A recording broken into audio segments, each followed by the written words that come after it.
Alright. You know, having started playing this game again, I had already picked up some songs from the soundtrack just to listen to on my own all the time. As I mentioned before, when I would frequently comment on lots of lines being censored in comedic fashion. But having picked this up again, I've also been playing a couple of songs that I hadn't been playing before in my own time. It is nice. Realized that I had actually left out a couple nice songs. It's fun going through the tree, but I don't have to. It's not efficient. We live for efficiency here, not for fun. This is one of those songs, though, I thought was pretty okay. I wasn't listening to on my own time up until playing this game again.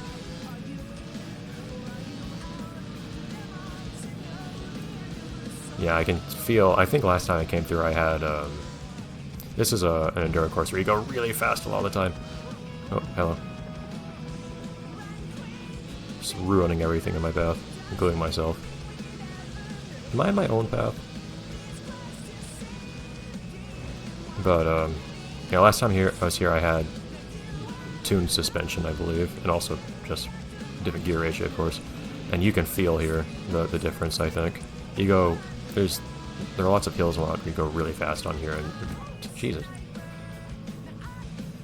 And you go on a much bumpier ride if you don't tune appropriately. Hello, Rock. Again, first lap is just to get our bearings. Not gonna make a big deal of it. It also doesn't matter if we get last or whatever either, so... There's probably no sense at all to making a big deal of how I perform here. Don't hit that, you're gonna hit that.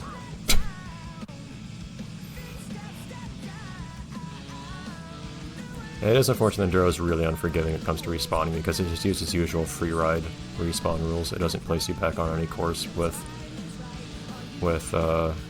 any free velocity given to you start. With no speed. Somewhere close to where you just wiped out. Okay, I did better than this last time at least. I know that for sure. This is a pretty rough course, I would say. All the trees do add up to lots of obstacles, and there are lots of other obstacles in the way as well.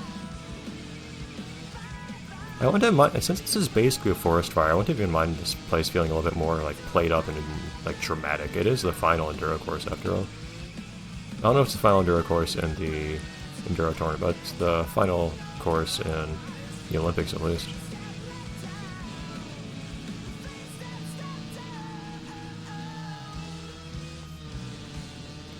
And finishing on a course bathed in fire and so on would be pretty cool, I have to admit. Okay, I hit all those things the same way as last time, but didn't wipe out on them. That's the only difference. Yeah, you're really supposed to go right there, which I'm not doing. Still, I love that they have the flaming checkpoints. Like, they went for a little bit of dramatic flair, just only a little bit. And you have, like, the fire watchtowers falling over. They could have made it a bit more intense. Weird thing to compare, but I'm kind of channeling the memories, the vague memories, of that one Hot Wheels game I can't remember the name of. The one where it's... The one that has the transformation gimmick. And it's weirdly, you know, like... gritty. It has a strong combat element as well. Did not hit the wire tower this time, thank you. But one of the stages there, I believe, was like something like on the floor of a cabin and maybe some exterior portion as well. In the middle of, I think, a forest fire that was set off by a volcano in the background that had erupted or something like that. It's one of those things where nothing about the game told you what happened, but you can kind of piece it together just by seeing what's in the environment, and it was kind of cool. A little bit of environmental storytelling. And it's not something you necessarily expect from, you know, like a racing game, just in an environment, but it's cool and they do it. Also, I'm only just now catching up in the last lap. That's great.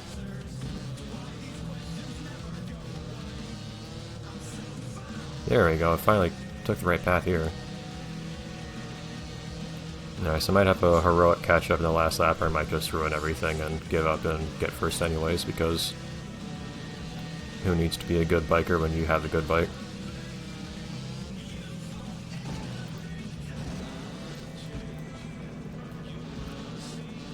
Every time.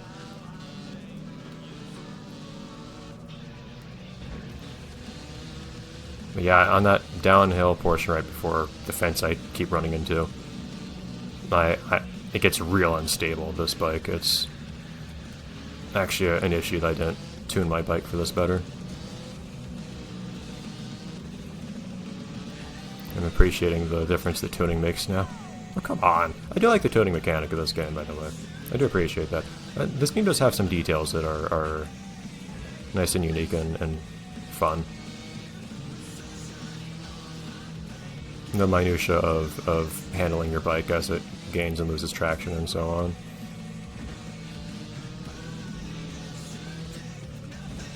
Don't hit the water tower.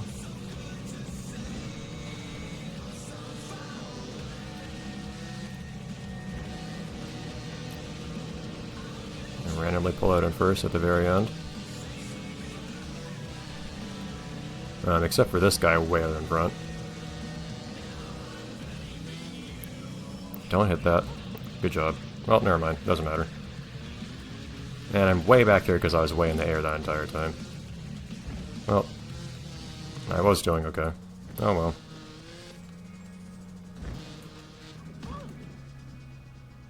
Can I not count that as a finish? There. Fantastic. Who cares? I got twice the score of the next guy anyways. I'm not going to play out an expert, I'm sorry. I'm not going to truly 100% this game. But we're going to see everything it has to offer in a more meaningful sense anyways, since that's just, you know, doing the same thing in a higher difficulty. Dub. Okay. Olympics. Oh.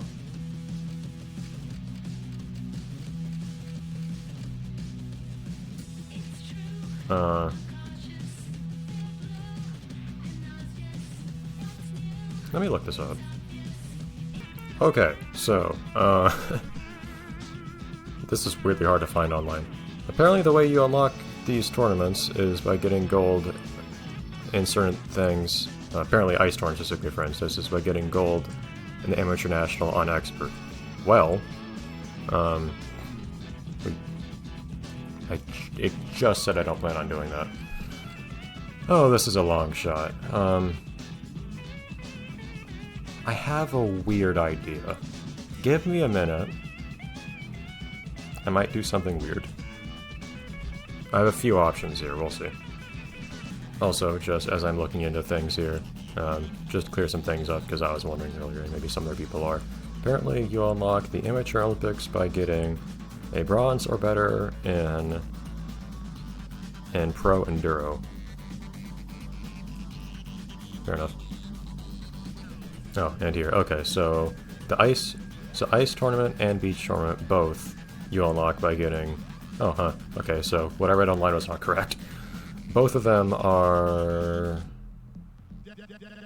getting bronze or better on the Pro National. Oh, okay, never mind. Beach race is getting bronze or better on the Amateur Nationals at expert difficulty. And beach race is getting bronze or better on the Pro Nationals at extra difficulty. Okay. Anyways, allow me to resume my secret work here. You know, I just want to say real quick, this seems really backwards. The beach race is classified as an amateur race, but you unlock it by getting bronze in a Pro National tournament. And the ice race is categorized as Pro, but you unlock it by winning a bronze in an amateur national tournament. Weird. Oh boy, you want to know what just happened? I kept recording this, and I had occasional things to say, and, well, my microphone stopped working for some reason. Oh boy. So you can see that this is unlocked. This is unlocked now. I'll explain what I did, I guess, since my first explanation did get recorded. What happened here was, you may recall that at some point I had been talking about, making tooling to unpack and repack all the stuff in this game, all the files and so on. Also, I don't know why the icon still says it's unlocked, even though in menu-wise it's unlocked. Things might be in a slightly broken state, I guess, because I did modify the game. What I did was, I have a tool for unpacking all this game's data, including a bunch of XML files that determine how you unlock different events and so on, and also tell you like what rewards you get from them and things like that, which is why I was able to read off, like, hey, here's how you unlock this thing, actually, a few minutes ago, seconds or whatever. So what I did was, so I have an unpacker, I don't have a repacker. That's a very manual process, and it took me way longer than it should have, because I have some issues where I wasn't compressing something correctly. That took me a long time to figure out. But anyways, so now we have the beach and ice tournaments unlocked, because I went in and I modified the files that said, here's how you unlock these tournaments. I just removed those requirements. So now those tournaments are just unlocked. Hooray. So this is, in case you're wondering, just after me having finished recording this setting of episodes. Next episode will be entirely post-commentary, like this right here. And then part of the episode after that, I think just the first couple of minutes, will also be post-commentary. And then we'll get the live stuff back. Hate it when this happens, but oh well. One thing I said that I was kind of amusingly reminded of coming here, onto a beach on an ATV, was Go Vacation again, which I've brought up a few times here. Which, hey, you know what? When the last time I had to do post-commentary because I lost audio it was here. It was there in Go Vacation. In fact, in the beach area where you ride ATVs and so on, over sand and the like, and through jungle. But anyways, I do like this course a lot. It's a small, simple one, kind of, but there's a lot of potential, I think, for Kalimpa Islands as a fun place to do race stuff in and so on. I think that the way it's set up into islands makes for a very unique, distinctive sort of environment to get to do fun things like hopping between islands on and stuff like that. I do also really like the boat set piece here at the very beginning. A funny thing to do on there is if you hit the jump just right, you can, as I almost did earlier on the first lap, I very nearly clotheslined myself on it, but it's a funny thing where you can just, have your head hit the top platform of the boat and have your rider get knocked off the ATV. Another thing that can happen, though, especially if you're doing a trick like Boogie Nights or something, is for some reason sometimes your head will just hit the top platform with a loud thud. Oh, and we're gonna go off? Yep, there you go. With a loud thud, and you will not fall off your bike. I find that kind of strangely amusing. I may try to do it 1 or 2 times when we come back here in free ride later on. But anyhow, it's enough of an adventure trying to come up with things to say in these races while I'm doing them the first time. Doing it a second time when not actually playing is even harder. This last portion of this one race really messes me up, though.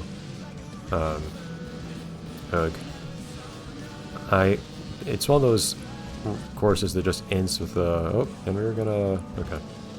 Thought that was gonna land worse than it did. It's one of those real fun courses that has like a really big bump out of a turn leading up to the finish line, and those have a fun habit of causing me grief at the most inopportune moments. Because, the only moments that can cause you grief are the most inopportune ones, because they're at the end of the race. On the whole, I think this race is amusing. I don't really enjoy the hill segment towards the end here. Well, I guess it's more like midway or something. I enjoy the jump onto the boat and off, especially how it has multiple layers there, even though there's one path that seems obviously better than all the others. Superior. You can just go off on the right, then instead of taking the jump, so you don't take the jump on the left like the AI do, you'll see that in a minute when we get around to the next lap. You don't, well, as long as I'm not ahead of everyone, which I might be. You don't take that jump, which is pretty steep and awkward. You don't take the jump on the right, you go past the first jump to the right, and then you just go to the left a little bit again, and you drop down onto the ground. So you don't jump onto the boat at all, you just go underneath it, kind of. This one goes a little better. There we go. So look at the AI here. For some reason they prefer to go on the left. I don't think that's practical at all. Just drop down here, don't take any of the jumps, and you keep all your speed. Fantastic. A lot more boring, unfortunately, but it's okay. There aren't that many like fun jumps I don't feel you get to do in many of the races in this game. Especially not in anything other than Supercross. There are one or two kind of fun ones in Supercross, at least in the Supercross events we've seen so far. The other Supercross events, I think, are a little bit more interesting. You'll see those when the time comes for them, of course. Funny thing I find is, I'm curious how much speed you actually manage to maintain by like pulling back, leaning back a little bit over small bumps and whatnot. Those get used a lot. Those really don't get used in the early game, I feel like. The later courses always use really big hills like this one, the ones that I'm currently struggling on instead. And so there's the little bumps that you supposedly go faster over by pulling back, but I've never actually tested, like measured to see if that's actually true or not. At this point, anytime I see them, I just kind of ignore them. Anyways, hi. I think there's a good reason to shake your fist at that guy that time. One annoying thing about this tournament being only 3 races, among other things I'll complain about when the time comes, is that the number of points you can build up like as a buffer to make it okay to do worse in another race, like this, is very small. I almost got second there at least, but whoops, I'm basically in last again. So unfortunately I have to restart the race. But that just happens sometimes. But yes, so you do actually have to do well basically in every single race. And also, speaking of doing well, oh yeah, this was just an awful start for everyone that one attempted the race. I forgot the second try. Everyone just eats it that time. But anyhow, there's no way to get hole shot if you're not on the inside when you start this race. That one's kind of silly, it feels like. Good luck beating Gale to the whole shot there. It's not a matter of stats or skill or anything, I don't feel like. Yeah, though, I do feel like, in terms of... This game sometimes gives me the feeling that it has some really nice open world maps that it didn't fully utilize the potential of. This particular course is a good example of that. I think this course is okay. I think they could have done better with it. If they're only going to have one national course here on Columba, I think they could have had multiple too. Like there's lots of fun stuff here, from what I recall at least. We'll have to see the Enduro at some point too. If you look in the single event menu, there is in fact an Enduro here, which I think sounds very fun. I remember having a lot of fun creating Enduros here myself because, again, be able to jump from island to island and stuff like that and just, make a track where you do that is very entertaining. I think I remember noting when this song came on that this time we actually get to hear it, unlike the time before when for some reason it just got skipped at the beginning of the race for some reason. But yes, this is a course with a lot of fun stuff on it. I guess I have not actually played the Enduro here yet, so I can't speak to it. But the National felt like it didn't utilize as much of this course as it could have. And lots of courses here kind of feel like that. Lots of maps, I mean to say, like the big open world maps. Because it's just, I don't know, maybe I appreciate these more than the developers did or expected anyone to. I think there's a lot of fun stuff to do with them. But it also may just be a product of the fact that I really prefer the more open-ended Enduro-style race where I'm like, the developers, if they heard what I said here, might say something effective. Well, there are only so many, like tracks that we inserted into each open world map, in the sense that, like, I'm on a road right now, more or less, it's like a dirt road. And there are only so many of those, especially closed ones, to which I would say, of course, well, one, these are branching off in all sorts of ways that we're not going. You could definitely create more varieties on these. But two, that's not that big of a problem to me. I don't mind if you just, like, jump from one road to another or go completely off-road in some sections. That's kind of the idea of the vehicle that we're on. Of course, that's really just the realm of Enduro. At point I say, hey, I would not mind yet more Enduro. I don't know if I said this, I think I might have even said it around now. I don't think I said this, when the commentary was actually properly recording. I would not mind this game being just Enduro even. I like Enduro that much. I would not like this game if it was just Supercross. But everything else between is fine, palatable. Actually, I think it was during the next race I was saying this last time. But there's a tier list for me of the different races in this game.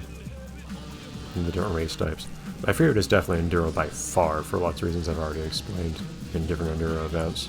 National's also perfectly fine, because it's a fairly regular race to me. It's kind of how that registers. Yeah. Oh, also, by the way, we have 3-lap National races now instead of 5. Weren't they always 5 before? Which I complained about?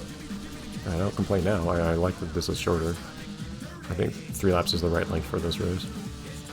We'll see in the Ice Storm run as well that the National was 3 laps instead of 5. That was actually where I noticed it last time, when I was playing through the first time, with the audio, with the commentary not recording. I actually didn't notice that this was 3 laps this time, instead of 5. I didn't comment on it at all. I got into the Ice Storm and said, oh hey, only 3 laps. Yeah, some of those courses just should not have been as long as they were. Other than that, I like the National a lot, and some of the really long National courses I liked, aside from the fact that they had too many laps. Whereas short track is tolerable. I don't dislike it generally, I just find it kind of dull, because it gets over quickly, which is kind of good, kind of merciful about it, but otherwise you're doing the same thing over and over and over. What I find especially peculiar about them not having had, like, multiple Enduro courses to do, granted they did give you the ability to make your own, which kind of makes up for it a little bit. Well, there's the fact that I don't think there's much work to do in making an Enduro course, is there? Because you just, put down checkpoints. You might have to design AI for it. And of course, there's all the usual stuff, like you need to do playtesting and balancing and so on. But I feel like that's a lot less work than these other races that you have to, like, design a whole new map for, or design a map around. I don't know. I want to mind more Enduro representation. You just select the short track, which will be the next course that we go to. One thing I forgot to mention earlier, one thing I was talking about when I was first playing this stuff. Oh, is this in this episode actually? Hold on. I think it is. Okay, I'll talk about that next time. Bye.